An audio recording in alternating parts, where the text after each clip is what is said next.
Hello guys, welcome to a brand new video on Tutorials Point. In today's video, I'm going to teach you some easy steps on how you can download and log in to the Facebook Lite app.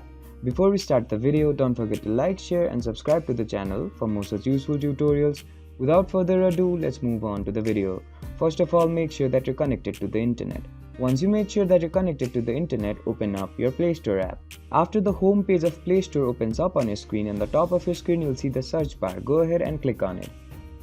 Once you click on the search bar, you'll have to type in FACEBOOKLITE and hit enter. After you hit enter, you'll be guided to another page. In this page, on the top of your screen, the Facebook Lite app will have appeared. Now, just on the right hand of that app, there's the install button. Go ahead and click on it. Now, once the Facebook Lite app is completely downloaded and installed on your device, open it up. Once you open the Facebook Lite app, you'll be automatically guided to the login page. In this page, you'll have to fill in your phone number or email address here, your password here, and then click on the login button. Once you click on the login button and if you have filled in those credentials correctly, you'll be automatically logged in to the Facebook Lite app. I hope this video helped you to log into the Facebook Lite app. Don't forget to like, share and subscribe to the channel for more such useful tutorials. Thank you for watching.